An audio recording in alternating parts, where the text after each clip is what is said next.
Well, dear friends, we have made it. We have made it to Election Day 2024. It has been a day 9 years in the making, for me at least. Um, I am a mix bag of emotions today. I think I've cried at least 3 or 4 times. We're going to get through this together. And I'm just so grateful that all of you are here on election day. And I hope you voted. And if you haven't voted yet, then you can be watching this while you're standing in line getting ready to vote. All right, friends, welcome to election night, the Danielle Moodie Show edition.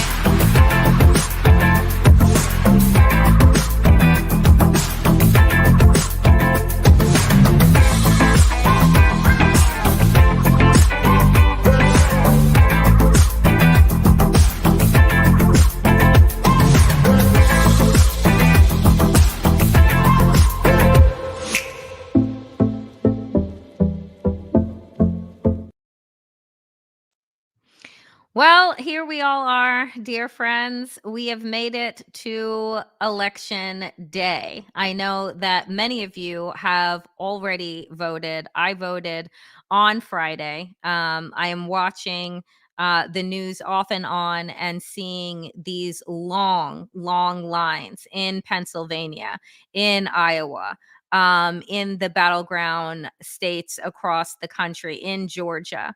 And it's encouraging. I will say that 82 million Americans had already voted by the time election day had arrived. And so now we wait. We wait for God knows how long. I don't know. There are some that believe that we will know by midnight tonight. I am not one of those people. What I want to remind folks of is that we knew, right, on Saturday in 2020. The election happened on Tuesday, and we confirmed on that Saturday that Joe Biden had won the election. And then we all know what happened in between then and inauguration.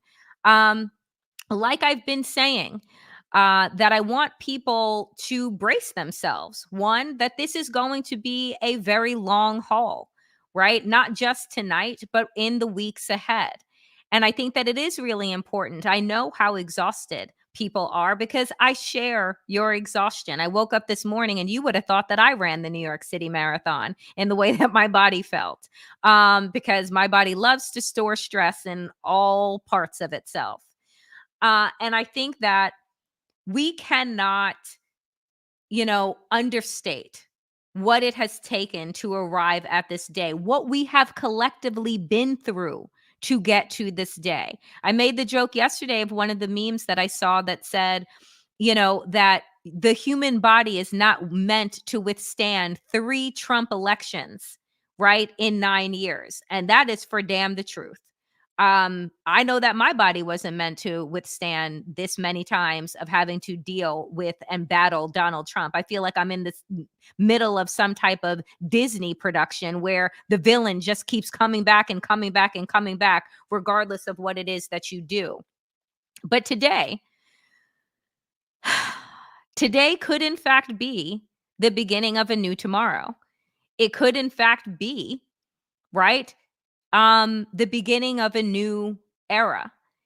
And that's kind of what I want to hold as we gather here today, is that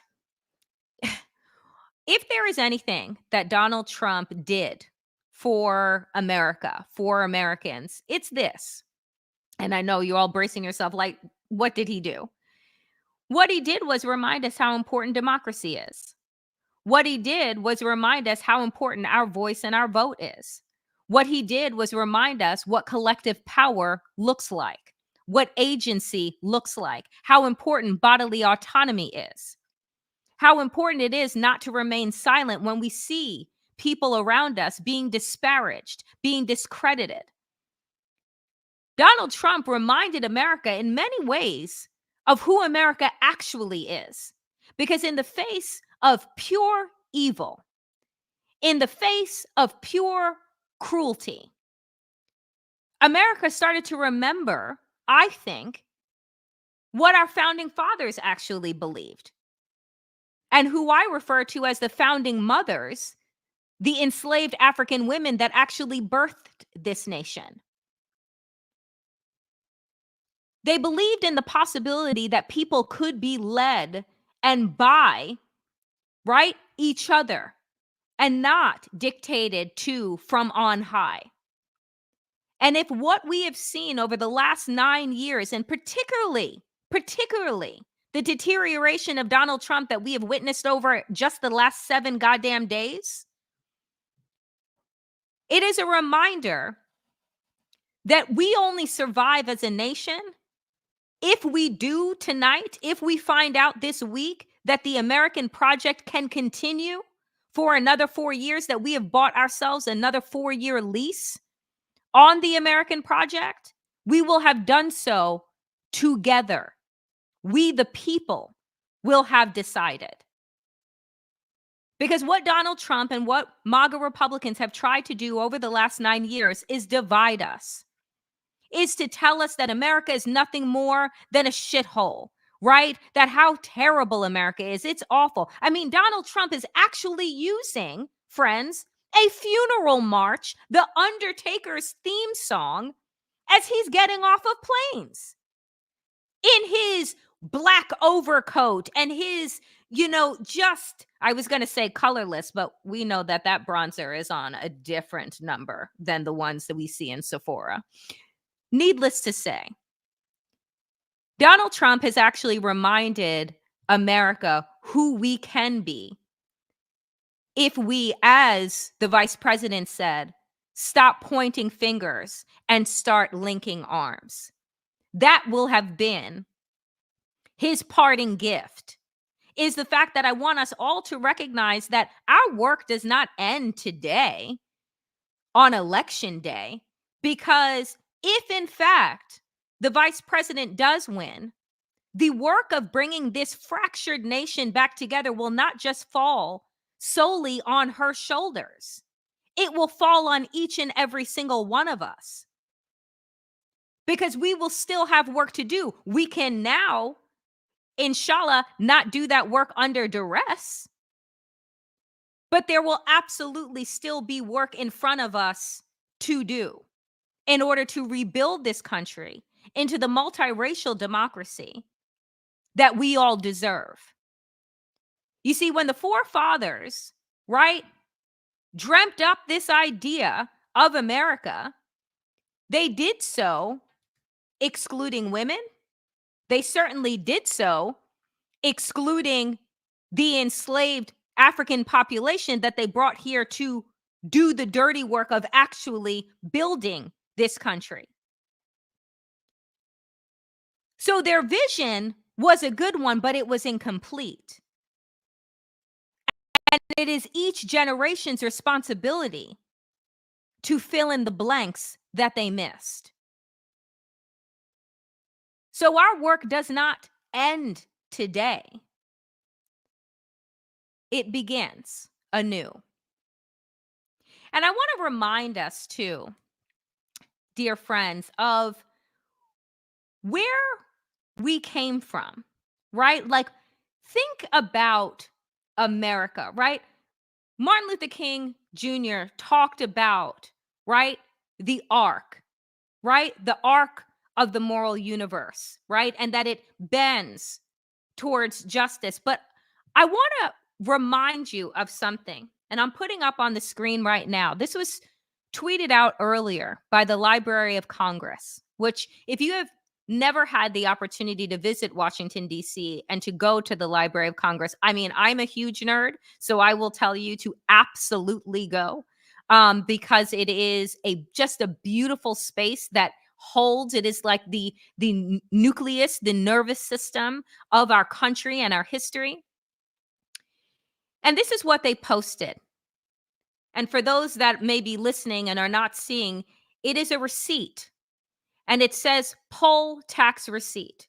And this is what they write. Something to ponder as you head out to vote today for free. In the library's Rosa Parks papers collection, there's a receipt for the poll tax she had to pay to vote in Alabama in 1956. Poll taxes, a Jim Crow era voter suppression tool, were not abolished federally until 1964. I want you to think about that. The poll tax that Black Americans were forced to pay was not abolished until 1964, until the Civil Rights Act was passed. Folks, that is just 60 years ago. So what always messes me up is that when we look at pictures from our history and we see things in black and white, we love to believe like, oh, that happened during the days of like Little House on the Prairie. No, you have family members that are 60 years old, that they remember this. My friend and author and writer and academic Melissa Harris Perry posted this and said that her father had to pay a poll tax when he voted for the first time. Folks, this is not distant history. This is recent American history. This is not that long ago. Folks are saying in the chat right now that they themselves are 60 years old. So you know what Donald Trump, J.D. Vance, Elon Musk, Leonard Leo, right, who has restructured the federal bench, what they want to do is bring us back to this era. Because all of their voter suppression tactics, folks, are about doing exactly what was done in 1956.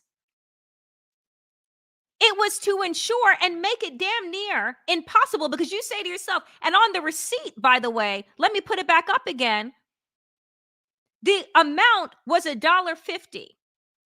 And you think to yourself right now, well, $1.50 is not that bad. Well, this is in the days where people were making 5 cents a day in terms of labor. These are folks that were just a few paces removed from slavery. So if I'm making 5 cents a day, then you have to understand that $1.50 then is like maybe $10, $20 now. So folks, wrap your minds around when they say that they want to make America great again. This is what they're talking about. And if we are able to cut off the head of the snake today in terms of Donald Trump, do not think for a moment that these Republicans that have been shown the way to criminality, shown the way to suppression and lies and distortion and disinformation, are all of a sudden going to wake up at the end of this week with a conscience. Because I, for one, let me tell you something. I'm not going to let these MFers ever forget. Because what politicians love for you to do is have the memory of a gnat, right? So that they can pretend, oh, I was never for Donald Trump. Oh, no, we have the receipts. We have the receipts. And I will make it my life's work to continue to pull them out. Because this is what I want to show you is Donald Trump's legacy. This is an image in Washington, D.C. right now. Washington, D.C. is preparing for election night. Now, when I lived in Washington, D.C., preparing for election night was about figuring out which bars you were going to go to. Because in Washington, D.C., politics was our industry. Election night was the Super Bowl. So you would hop around from bar to bar, place to place for watch parties. In the era of Trumpism, preparation looks like hurricane preparation. This looks like what we saw with Hurricane Helene. They are boarding up businesses all over Washington, D.C. because of what they are afraid will happen. This was reported from Reuters. FBI says it is aware of apparently fake bomb threats to polling locations in several states, many of which appear to originate from Russian email domains. This, dear friends, is Donald Trump's legacy. It is a legacy of violence, of hatred, of distortion, and disinformation. Never in my life would I think that preparation for an election would look like the vice president's residency being surrounded by non-scalable fences because they are afraid that January 6, 2021 was a dress rehearsal. And that's why I'm saying to you, friends, we don't know what is coming, but you can see by the way that cities are preparing that this is what Donald Trump has forever changed about our politics.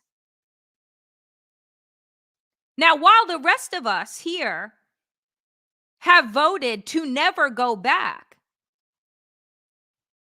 my fear is that we will never go back to a place where political violence is an outlier and not the norm.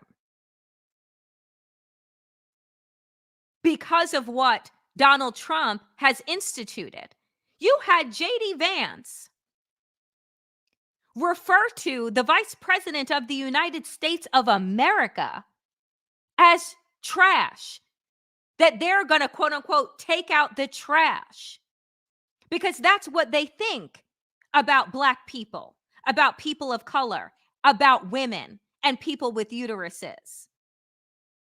I've been watching on Elon Musk's broke down social media platform these toxic, small, misogynistic men talking about they need to repeal the 19th Amendment, which gave women the right to vote. I want folks to understand that a majority of Black women did not have the right to vote in this country until the 1960s, until the Voting Rights Act was passed. White women may have gotten the right to vote in the 1920s, but that was not true for every woman in this country. So when they say repeal the 19th Amendment, they're talking about their mothers and their sisters. It is a disgrace and it is disgusting, but this is who these people are. And you're right. Susan just said, men are afraid. They absolutely are. They absolutely are. Why are men afraid? Because this country has shifted considerably over the last 60 years. This country, right, went from a place where women did not have bodily autonomy to then having it and now losing it in 2021. This country went from a place where women needed to get permission from their husbands or their fathers to own property and open up credit cards. Folks, that was overturned in 1974. How many of you were born in 1974? This is not ancient history. You see, Leonard Leo, king of the Federalist Society, understood that the rights, right, that are being won weren't happening in Congress. They were happening in the courts. And so over the last 40, 50 years, the Republican Party has been building a project to stack the courts so that people like me, people like y'all, would lose their rights one after the other after the other. And then with the Supreme Court in July providing presidents with immunity, which before all 44 before Donald Trump didn't need, because guess what? They weren't fucking criminals. I remind you of this because these are the things that I fear are not taught. And how do we not repeat history? Is by learning history.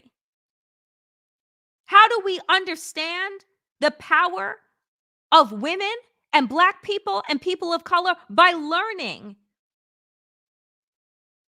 and utilizing the blueprints that got us to the place where we find ourselves today.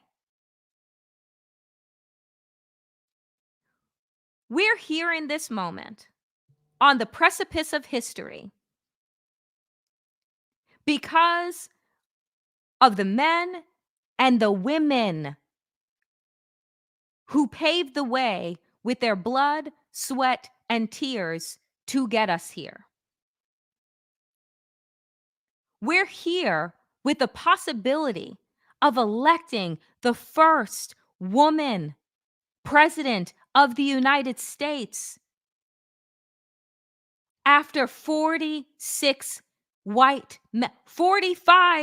men, one Black man. What Donald Trump has proven to us in the last week is that they are terrified of disruption. They are terrified of an educated citizenry because there is nothing that scares the hell out of dictators and authoritarians more than people with sense that know how to use it. That's why they want to ban all those books. That's why you heard Ron DeSantis saying that Florida is going to concentrate on reading, writing, and arithmetic and go back to 20th century types of sensibility. I'm sorry, what? You have to understand that these people are not interested in the future because the future to them is terrifying.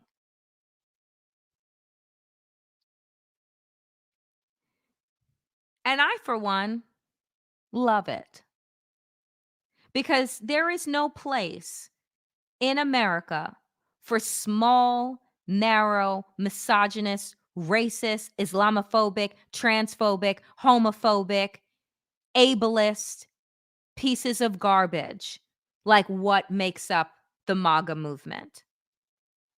And I say that because, for a long time, folks, I wanted to give a lot of these people the benefit of the doubt. I wanted to just say they didn't know, right? They didn't know much. They needed to really, be educated, that they're not educated. And I wanted to say, oh, if we just educate them, if they just learn, then they would know that Donald Trump is as much a danger to them, white people in middle America, as it is to me. But then over the course of 9 years, folks, what have we learned? These people love Donald Trump. They love what he stands for. You have women applauding for them to take away their rights.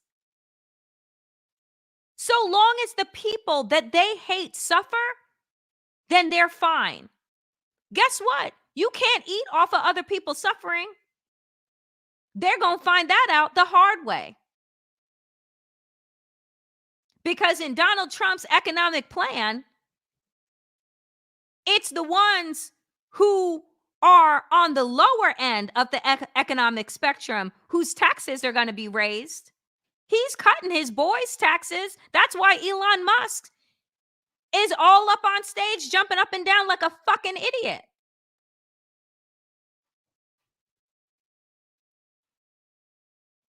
But I tell you something. Something is happening today. Something's been happening. But I want to show you something that actually did happen today, which I, for one, found funny AF. Donald Trump's stock has plummeted, and they needed to halt trading of the stock because somebody or a bunch of folks were in a major sell-off before the closing bell today. And I just pray to God that this is foreshadowing. Do you understand what I'm saying? Do you see that graph and then it just goes off of a cliff? Somebody or a bunch of people woke up today and they said, oh, shit, maybe this doesn't look like the best investment. I got to get out. I got to get out of Dodge right now. And so they had to pull it. And I said, ooh, I pray, foreshadowing, that this is the writing on the wall. Because y'all, I said, okay, that man's stock been sour. It's been a mess. You know, if you are investing in Donald Trump, I don't know what to say to you. Do you know what I'm saying? Like, you deserve to lose, everything, including your shirt. But here is something as we wind down here today that I also want to remind folks of is what my forever president Barack Obama posted earlier today, which is this: it took several days to count every ballot in 2020, and it's very likely we won't know the outcome tonight either. So please keep a few things in mind as you make your voices heard. Thousands of election workers around the country are working hard today. Respect them and thank them. 2, don't share things before checking your sources. 3, let the process run its course. It takes time to count every ballot. This is a reminder, folks, because as Tim Walz said this week, get off the polar coaster. Get off the polar coaster that's been going up and down and up and down. And tonight, everybody is going to be watching their favorite nerd, Steve Kornacki, on MSNBC with the big board and the marker and the this, that, and the other thing. And this district is closed, and this district is coming, and and turning it into the Kentucky Derby, or the Super Bowl. And if you follow that, you are going to be all over the goddamn place.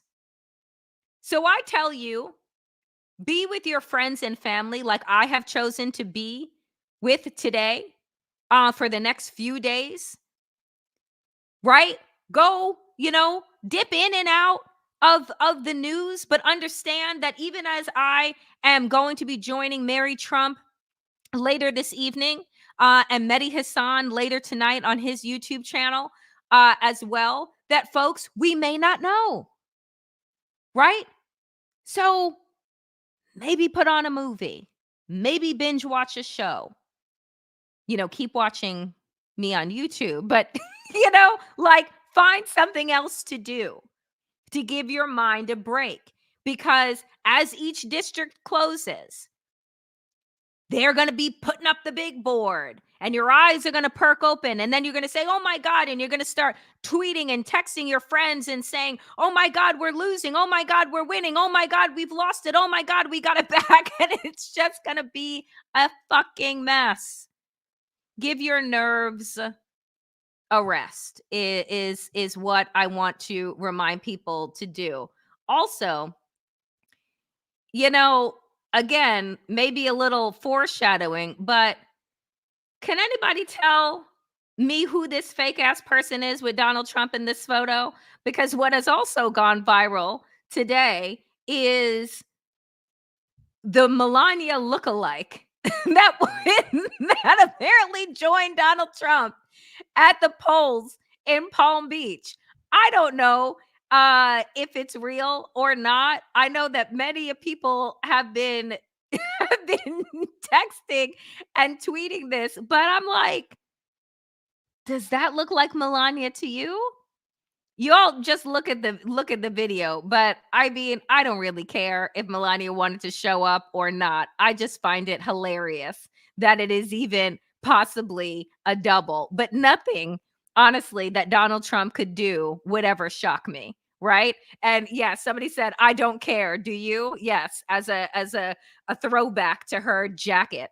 Um and also somebody just said, "Oh, she's smiling too much, so it can't possibly be Melania." 1,000% also the truth. Another I want to end before we jump into our town hall and the town hall. So put your questions in the chat. It is Town Hall Tuesday where I take questions from all of you. Don't ask me who is going to win the election. If I was a sorcerer, I would be a multi-billionaire, living on a cloud somewhere. So I have no idea. But any other questions are indeed welcome. Kamala Harris, the vice president, continues to be working the phones. She was knocking on doors in Pennsylvania yesterday. Her election event is happening at Howard University, her alma mater. So she is at the DNC, still making calls and working the phones and getting people out to vote. Folks, remember that if you are headed to vote or voting right now and you are in line and it is hours long, that if you are in line when it closes, when the actual voting close, you can still vote, right? When the polls close, so long as you were in line. So remember that. And this is a post that Lawrence O'Donnell put up today as a reminder of what he posted in 2016. And he said that it bears repeating today. Even if you don't have children or grandchildren, you will be asked for the rest of your life what you did to stop Donald Trump. And that is 100% the truth. And the final thing that I will say to you today is that this is a split screen picture of Shirley Chisum and Kamala Harris. And would you know that as fate would have it, that today in 1968, Shirley Chisum was elected as the first Black woman to be a representative in Congress.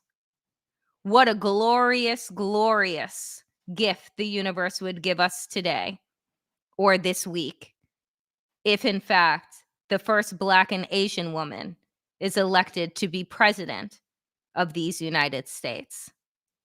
It is a full circle moment in so many ways.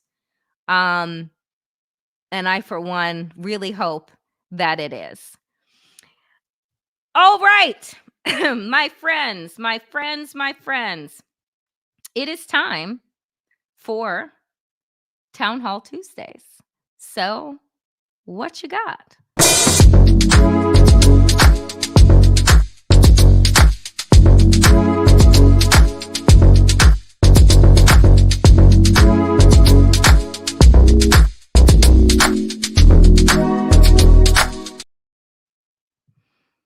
Oh, I love this first question. All right, folks. For those of you who may be new, Tuesdays on the Danielle Moodie Show is Town Hall Tuesdays, where I open up 4 questions for a good 15 minutes or so. I love this first question. What is your favorite comfort food? That is so My favorite comfort food, in all honesty, is white cheddar popcorn.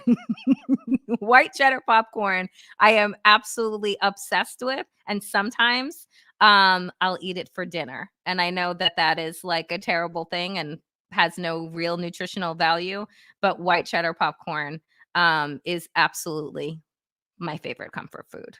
It makes me so very happy. Um, somebody said yum. Question.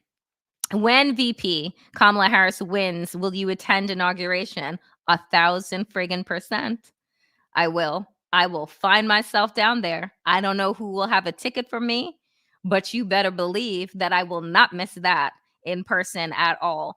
I can actually, remember having my mom wake me up via phone call to say, folks are already headed down to the Capitol for Barack Obama's inauguration. Get up, get up. The sun was not even out at that time in 2009, and folks were headed down. So trust me, I will not miss this.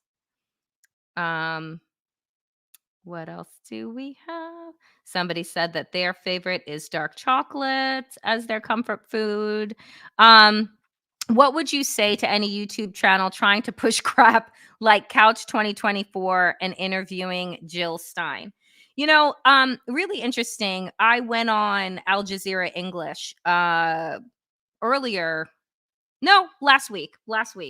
And I posted this on my page here, where I was on with Brianna Joy, who is very much an advocate for third party voting and has been talking about third party voting or sitting out, and saying that America needs a multi-party system. And if not now, then whenever, then when, right? And I said, we can really concentrate on creating a multi-party system when our backs are not up against the wall and the decision is not between fascism or continuing with democracy. So that is what I say. I believe that that when we don't have such a consequential election, right? Like if you wanted to vote third party back when it was Obama and Mitt Romney, go with God, right? I didn't think that Mitt Romney would upend the Constitution of these United States. And in order for us to have a viable third party, they need to get 5% of the vote. But am I looking for that shit now? Absolutely not. And it doesn't mean not ever. It just means to me, not right now. So that's what I say to that. Thank you so much. Oh, this is a good question. Thank you, Mickey. How does one continue fighting against the Heritage Foundation? That is a really great question. The Heritage Foundation, is funded by a lot of billionaires, right? So while we may have an apparatus like the Center for American Progress, which I was a senior advisor for several years, and the people over at CAP are extraordinary. You do so by donating, by lifting up other foundations and organizations to do the work. This is philanthropy. So if you actually have the treasure and the ability to be able to donate to progressive organizations, then you should absolutely do so. It is really extraordinary. Thank you so much. And that's the way that we honestly fight. Oh, this is a good one. Question.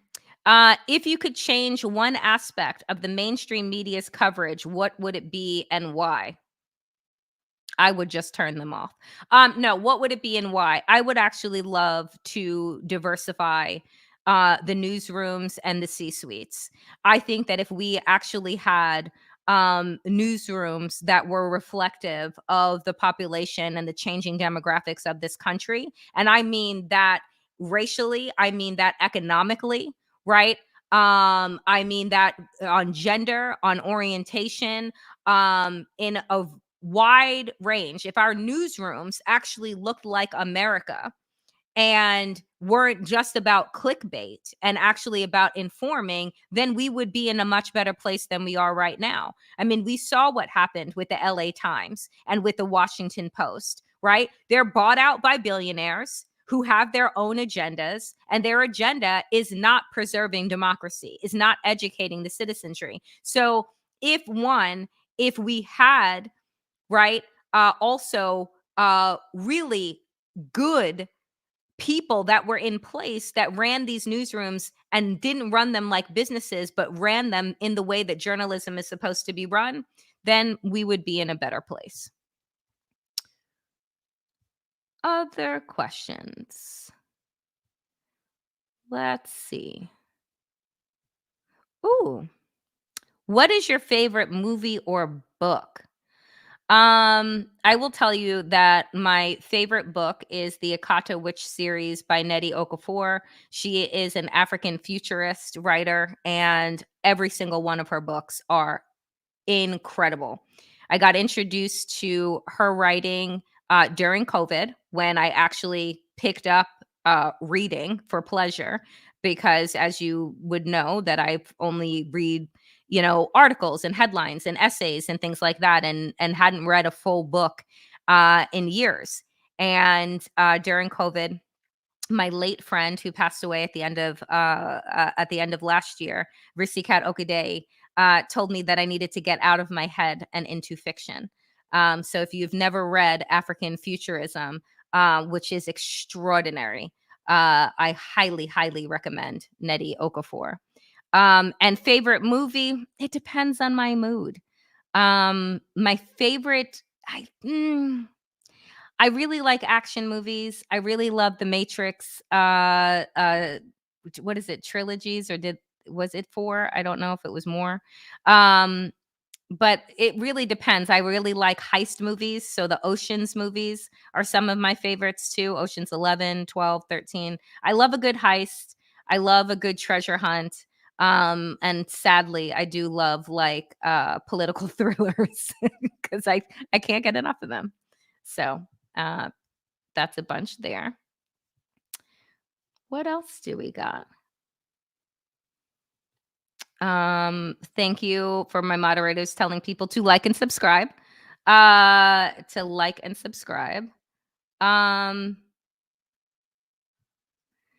Could we get a third party in Congress and governorships besides independents? Again, it's a numbers game, right? So can we have a viable third party outside of the Green Party, or could the Green Party become a viable alternative?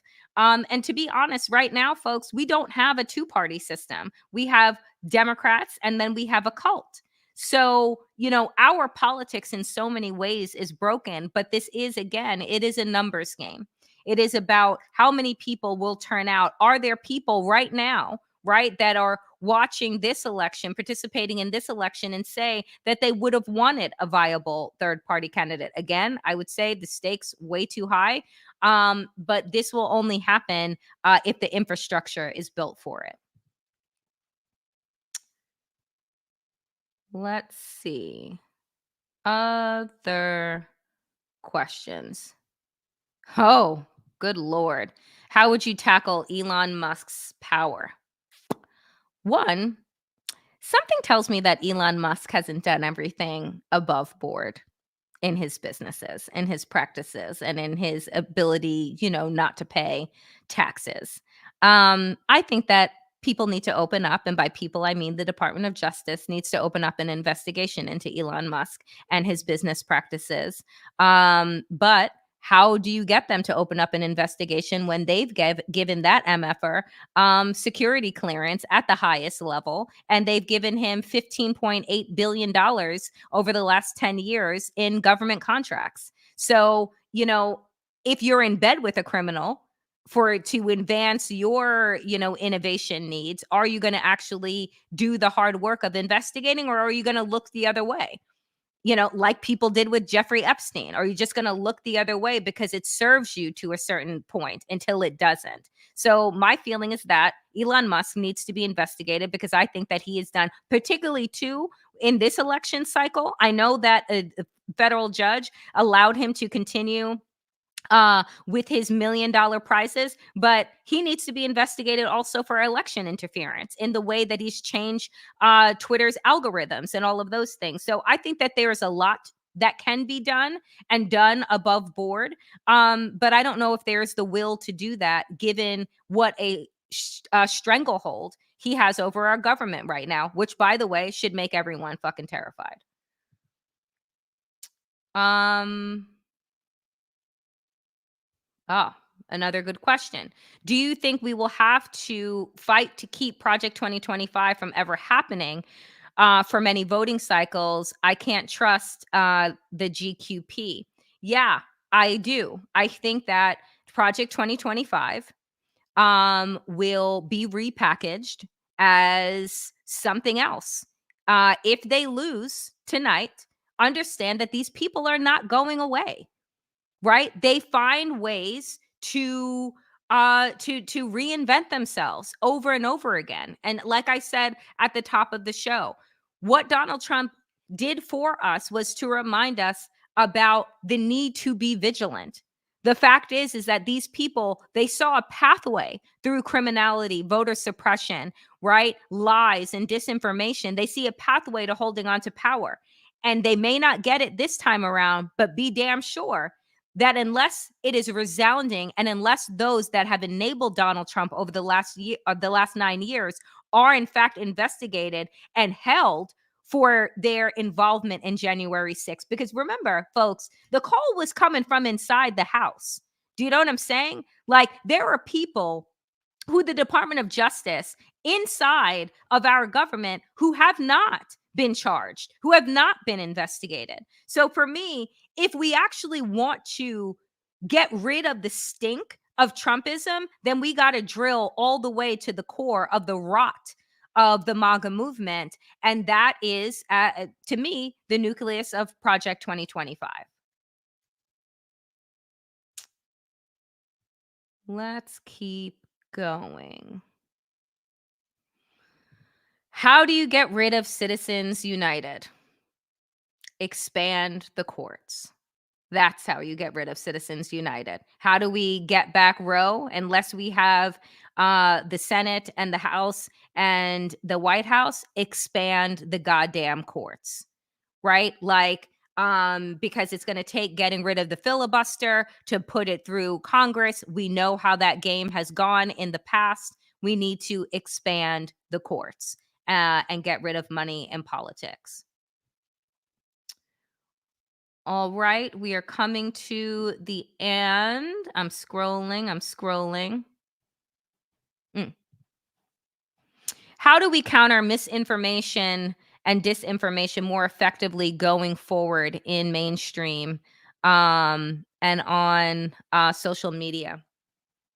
That is a really good question. One, I think we need to figure out a way for Congress to actually better regulate social media. And I don't mean in the way that they try to shut down TikTok and that because of it being owned by a Chinese company. We need to be able to regulate in the way that Finland is teaching young children how to recognize misinformation and disinformation. This is an educational process, right? That can start as young as children in school and go all the way up. I think I have said for years that Fox, everything on Fox should come with a disclaimer. Remember those little disclaimers that you see that say nudity and say coarse language and smoking and all of those things? That was a lobbying effort, right? The same can be done with disinformation and misinformation. I've said that Fox should come with a label that says for entertainment purposes only, not for news, right? So you can watch it, but understand that you're not getting legitimate news from it. It is just for entertainment purposes. So I think that there are ways, absolutely, to regulate these outlets and to hold outlets accountable. But again, we have a Congress that is filled with very, very, very, very, very senior people who showed themselves to not really understand how technology and disinformation and these things work. And my fear is that it's going to get worse as time goes on. It's going to get more and more sophisticated. And so those are things that we will need to pay attention to. All right, I'm going to take one more question before we wrap. As you can see and hear, my voice is going, and I have a long night ahead of me. We all have a long night ahead of us. And also, if you're cocktailing, sip. Don't make Donald Trump make you wake up with a hangover tomorrow. Oh, this is a great question to end on. I love this. Um, do you prefer seaside, mountains, or city vacations? Mm, I prefer seaside vacations. I will tell you that nothing makes me happier than being by water. Um, as a water sign. Um, Nothing makes me happier than being by water. Nothing makes me happier than being and feeling sunshine and heat. So I love that. I do love it though when I can have a both and, because I do like um going through other foreign cities, and and little streets and bookstores and libraries and the like. So I love discovery and I love adventure. But if I had to pick one, it is definitely going to be Seaside. So thank you for that nice question to end on. Folks, I want to thank you all so very much. I want to thank you all so much for showing up here for the Danielle Moodie Show, for showing up for each other um, in the chats and in the comments after the fact, and supporting independent media. I will say that if you are liking this content, please do like and subscribe, because the algorithm gods, that's what they need in order to continue to elevate this type of information. And if you're looking to battle disinformation and misinformation, then share these shows, share these episodes with family, friends, colleagues, and tell them you don't have to stay glued to the TV. There are people that are doing really good work on this platform and others, and could use your support. And I thank you so much to all of you for your generosity in your donations. I really appreciate it. It allows me to continue doing the work that I do. So I just want to thank you for that. It means a lot, because I know that money is not easy to come by. Trust me. And so I appreciate you all so very much. Friends, I'm going to be headed over to the Mary Trump channel, where some of you may be watching right now, as their live show is getting ready to kick off at 6:30. I'm going to be hopping in and out of there. I will be on the socials. If you don't follow me on that broke down platform, Twitter, my handle is at D2Cents, DEETWOCENTS. I will be there. I will be on IG. And I just want to thank you all. Give yourselves and everyone around you grace. We are all going to be going through an emotional roller coaster.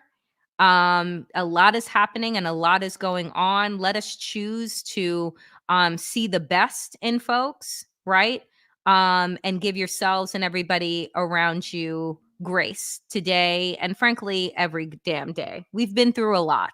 Okay. So if you find yourself bursting into tears like I have done multiple times today, if you find yourself feeling sick, like, go out, take a walk, take a deep breath, meditate, pray, touch a plant, pet a dog, do whatever it is to ground yourself. But we will get through this together. I will see you guys over on Mary Trump Media, and I will see you back here tomorrow, 5 p.m. Eastern. Maybe we'll have news. Maybe we won't. And I will tell you that if something does happen, your girl is going live before 5 p.m. So make sure you just check your alerts and stay aware. I want to thank my moderators. You guys have been doing an extraordinary job. Lori, Susan, Jason. Thank you all so very much. And again, it is important for the algorithms. Like, comment, subscribe. And I will see you back here As always, dear friends, power to the people and to all the people power. Get woke, stay sane, and in these extraordinarily dangerous times, please stay safe. Give yourselves a big hug from me. See you on the other side. Bye.